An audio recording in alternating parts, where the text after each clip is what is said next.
સુરતમાં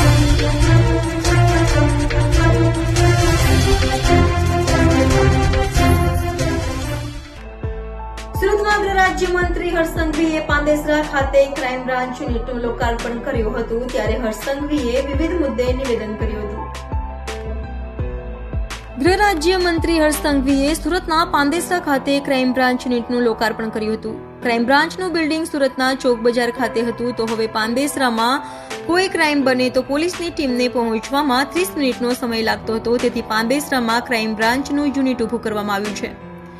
આ ઉદ્ઘાટન સમયે ગૃહ રાજ્યમંત્રી હર્ષ સંઘવીએ કહ્યું હતું કે અસામાજિક તત્વોને લઈ હર્ષ સંઘવીનું મહત્વનું નિવેદન કર્યું હતું.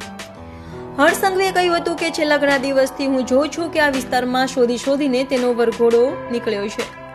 ક્રાઇમ બ્રાન્ચના જેસીપી અને ડીસીપી તથા તેમની ટીમને અભિનંદન આપું છું. ખૂણે ખૂણેથી આરોપીઓને શોધીને તેનો વરઘોડો કાઢવામાં આવી રહ્યો છે. શહેરના કોઈ ખૂણામાં બેસીને કોઈ ધીંગામસ્તી કરતું હોય તો તેનો વરઘોડો આગામી દિવસોમાં જોવા મળશે. અસામાજિક તત્વ અને દાદાગીરી કરનારાઓની કોઈ નેતા કે પછી સામાજિક અગ્રણીઓએ ભલામણ ન કરવી જોઈએ. તમે ગમે એટલી પૂજા કરો અને આવા ઈસમોની ભલામણ કરો તો તે વ્યર્થ પૂજા છે. હમણાં જે વરઘોડો નીકળે છે તે ખૂબ સારા નીકળે છે અને આરોપીઓને ચાલવાની તકલીફ પડે છે. તો હર્ષ સંઘવીએ વધુમાં કહ્યું હતું કે સુરતના તમામ મિલના માલિકો સામે પોલીસને ટકોર કરી હતી. સરકારે બનાવેલા નિયમનું પાલન કોઈ ના કરે તો પોલીસે એક પણ મિલ માલિકની કે મારી ભલામણ ન સ્વીકારવી. ઉદ્યોગકારોએ પોતાના કંપનીમાં કામ કરતા કર્મચારીઓનું રજીસ્ટ્રેશન કરાવવા હવે પોલીસ સ્ટેશન સુધી જવું નહીં પડે, કારણ કે ગુજરાત પોલીસ દ્વારા ઓનલાઈન હવે આ રજીસ્ટ્રેશન શરૂ કરવામાં આવ્યું છે. એટલા માટે હવે ઓનલાઈન માધ્યમથી પણ કોઈ પણ ઉદ્યોગકાર પોતાના કર્મચારીઓનું રજીસ્ટ્રેશન કરાવી શકશે. ગુજરાત પોલીસ સુરત શહેરનું ઈચ્છાપુર પોલીસ સ્ટેશન દેશમાં પ્રથમ સ્થાન હાસિલ કરવા બદલ ખૂબ ખૂબ શુભકામનાઓ.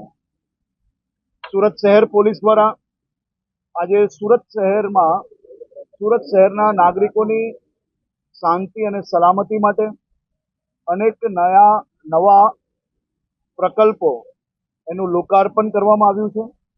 ખાસ કરીને હું સુરત શહેર પોલીસ કમિશનર શ્રી અને એમની આખી ટીમને અભિનંદન આપું કે કોઈ સામાજિક અને રાજકીય ભલામણથી પોલીસ સ્ટેશનો ખોલવા બદલે ક્રાઇમ પેટર્નને અભ્યાસ કરીને વધુમાં વધુ ઝડપથી કોઈ બી બનેલ ક્રાઇમ જગ્યાઓ પર એક્શન લઈ શકાય તે માટે ક્રાઇમ બ્રાન્ચનું એક બીજું યુનિટ આજે પાંડેસરા ખાતે શરૂ કરવામાં આવ્યું છે.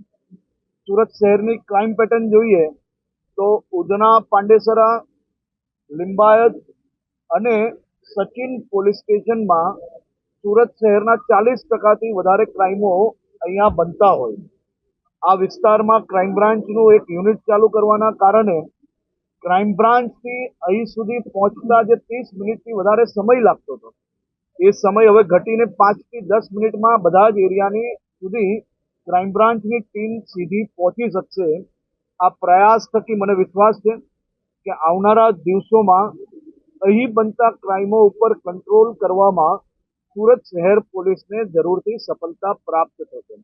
આજે ગુજરાતનું પહેલું એવું પોલીસ સ્ટેશન કે જે પોલીસ સ્ટેશનમાં યુવાનોને, મારા રાજ્યના દીકરા દીકરીઓ કોઈ ડ્રગ્સના રવાડે અગર ચડ્યું હોય, તેના માતા પિતા કે દીકરા દીકરી પોતે આ પોલીસ સ્ટેશનમાં પોલીસના સ્ટાફને મળીને સરકાર માન્ય જે અલગ અલગ સંસ્થાઓ છે, જે અલગ અલગ ડોક્ટરો છે, તેના થકી આ યુવાનોને આ નશામાંથી, આ રવાડામાંથી બહાર નીકળવા માટેની વ્યવસ્થા સુરત શહેર પોલીસ દ્વારા ચાલુ કરવામાં આવી.